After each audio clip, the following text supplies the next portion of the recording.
Earlier this year, Deal or No Deal was replaced with a spin-off version called Deal or No Deal Island. While I'd rather have Deal or No Deal Island than no Deal or No Deal at all, I would rather have had Deal or No Deal come back. However, Deal or No Deal, the original, was known for having lowballs like this. $215,000.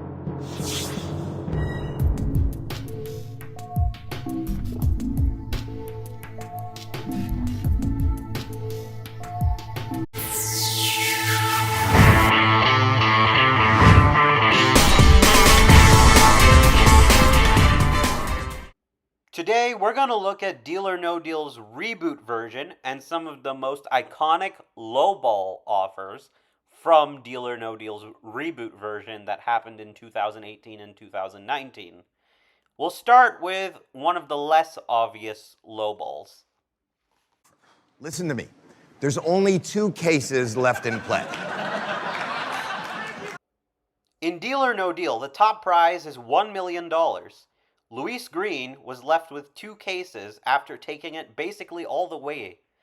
After knocking out the $1 million in his very first round, he managed to keep the second highest prize, $750,000 or $750,000 in play, but also on the board, a measly $5. The banker, taking advantage of the fact that he hasn't counter-offered yet, offers him $333,000.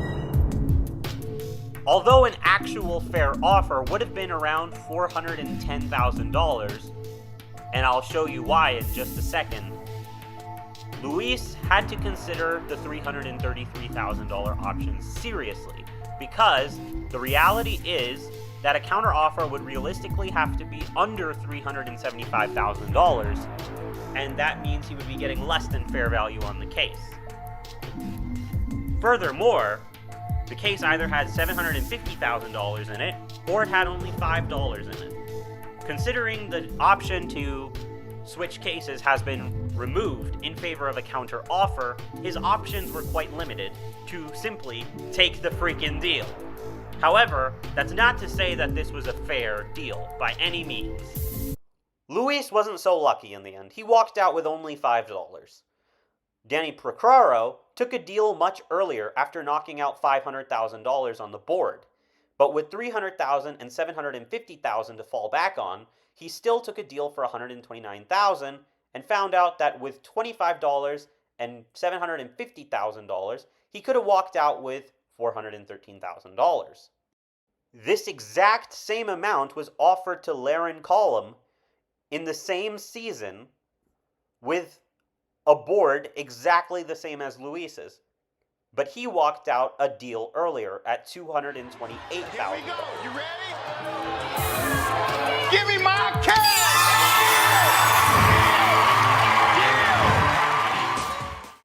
In another ironic twist of fate, the $5 winner actually had been offered $129,000, just like Danny, much earlier in the game when he had knocked out his safety net of $200,000. And that was actually the right time for him to take the deal from a safety perspective. In fact, if I was Luis, I would have taken the deal at $129,000. Here's the clip where he turned it down. I came to play! No deal! Even Richie Bell favored better. At least he walked out with the $10,000 from the Banker's Challenge when he won $1. She said, Michael doesn't have the guts to stay in the game. So she says to go home now. She will buy that case for $86,000. No way! Michael Chandler. In this game, Michael Chandler had a safety net, $400,000, and the grand prize of $1 million.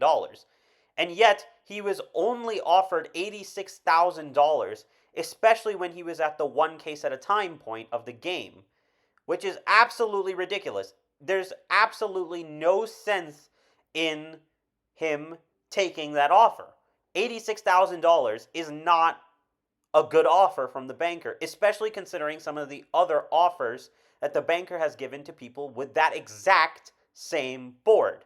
Case in point, one of the luckiest winners, who is actually notoriously unlucky, Andrew Shelton. Andrew Shelton knocking out 500,000, a half a million, and 750,000, three-quarters of a million, was left with a still reasonable safety net of 400,000 and $1 million. He was offered $110,000, and with one case at a time, 6 cases left, there was still a good chance that he still had at least $400,000 in his case, if not the grand prize of $1 million. That's pretty good odds, although there was still a chance that his case had something lower. The $110,000 offer was fair. I think that would have been a better offer for Michael. $110,000 would have been much harder to turn down, and he might have actually taken the deal. That's also a mathematically fair offer for the board he had.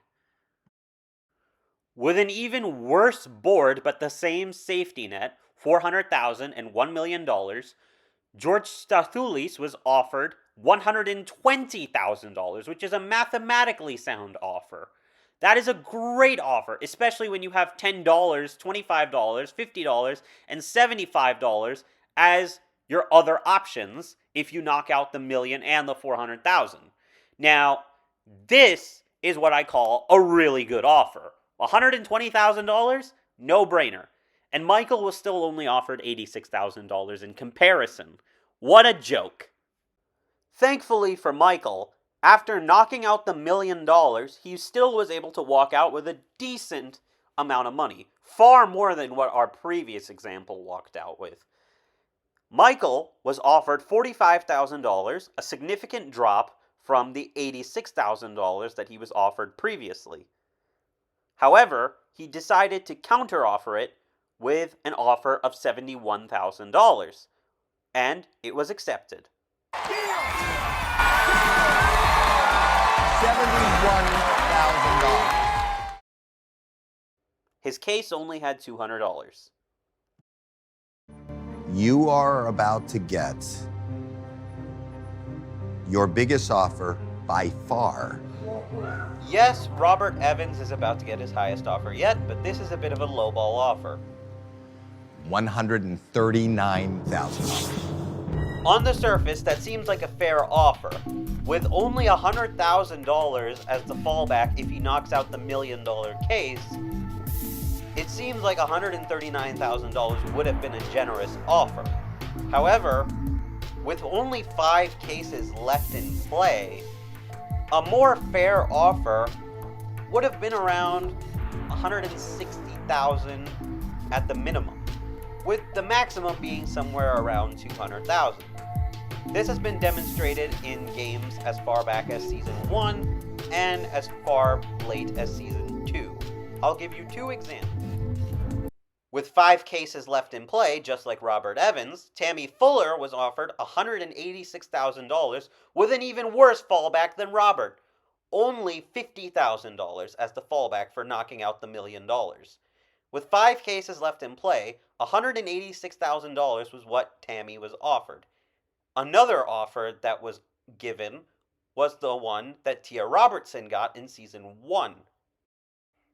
Also, with 5 cases left, and the fallback being just a little bit higher than Robert's fallback at $200,000, Tia was offered $211,000, with $200,000 as her fallback for knocking out the $1 million, and the only left side amount remaining being $500. So therefore, it's a really good offer for that board. That is not the kind of offer I expect for Robert, but the fairest offer the banker could have given is $180,000.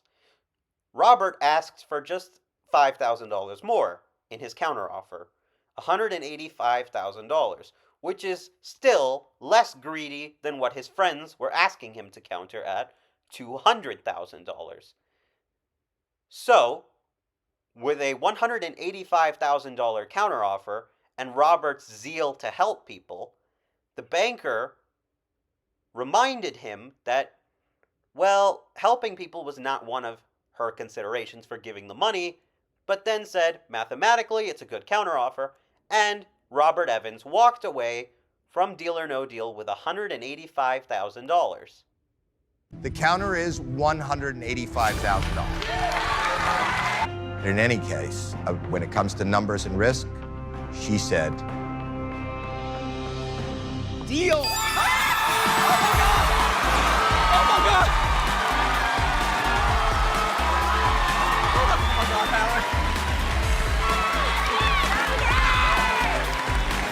all right.